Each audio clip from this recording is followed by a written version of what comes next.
हमने ये तय किया है कि अगर हमारी सरकार आएगी तो किसानों का पूरा कर्जा माफ किया जाएगा। इससे पहले देश भर में 72,000 करोड़ रुपए का कर्जा कांग्रेस पार्टी ने माफ कराया।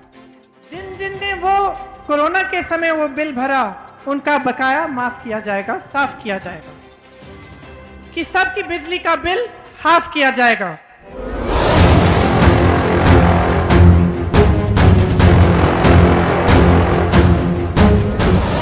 प्रधानमंत्री जी ने झांसी में एक बड़ी रैली की, शायद यहां महोबा भी आए, अपने जहाज में आए झांसी। आपको मालूम है कि वो जहाज कितने रुपए का है?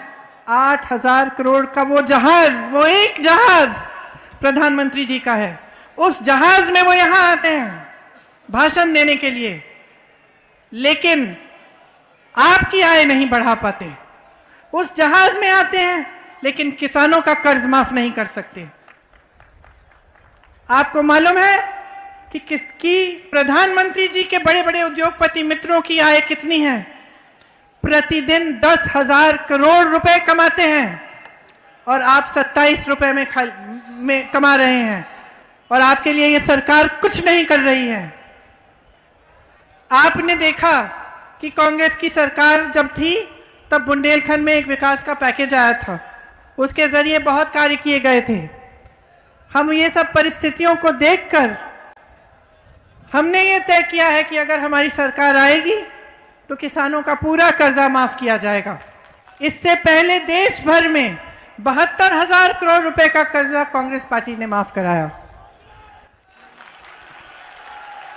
आपने छत्तीसगढ़ के मुख्यमंत्री जी से सुना कि उन्होंने कितने कर्ज माफ किए हैं छत्तीसगढ़ में। आपको गेहूं और धान का जो दाम है वो 2,500 रुपए आपको मिलेगा अगर हमारी सरकार आएगी। हमने ये भी तय किया है कि सबकी बिजली का बिल हाफ किया जाएगा।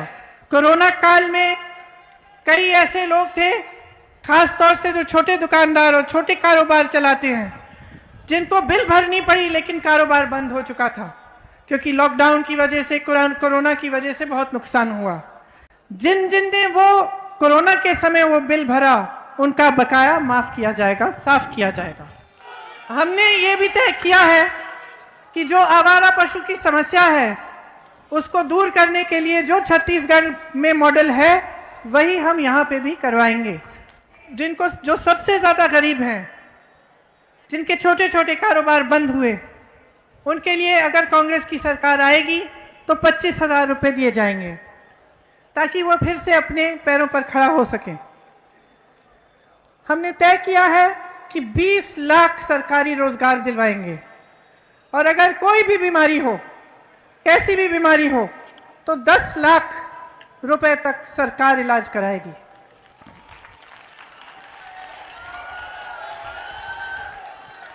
एक बुंदेली कहावत है, लबरा बड़ा कि बोदा बड़ा।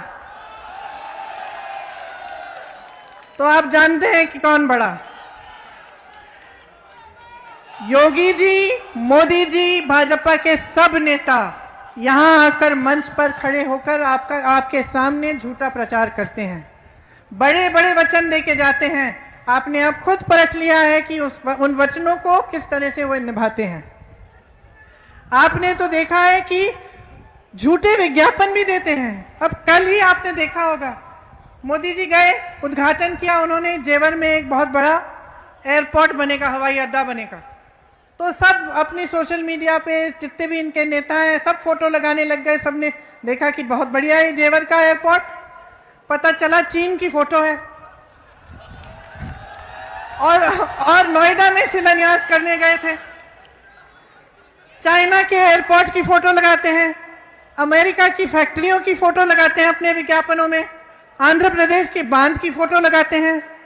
तो इनको तो कोई परवाह ही नहीं है कि सच्चाई बोलनी चाहिए जब जनता के सामने आते हैं। उनको ये एहसास नहीं हो रहा है, वो समझ नहीं पा रहे हैं कि आपके प्रति कोई जवाबदेही है उनकी। वे समझ रहे हैं कि उनका काम सिर्फ चुनाव में झूठे वचन देना, यहाँ आना, मंच पर तमाम आपके सामने वचन दें, उसके बाद आपको भूल जाएं। हमारे प्रधानमंत्री जी योगी आदित्यनाथ जी कहते हैं कि देश के लिए तपस्या कर रहे हैं। मैं बताना चाहती हूं आप कोई तपस्या नहीं कर रहे हैं, अपने बड़े बड़े जहाजों में घूम रहे हैं। तपस्या इस देश का श्रमिक कर रहा है, इस देश का नौजवान कर रहा है।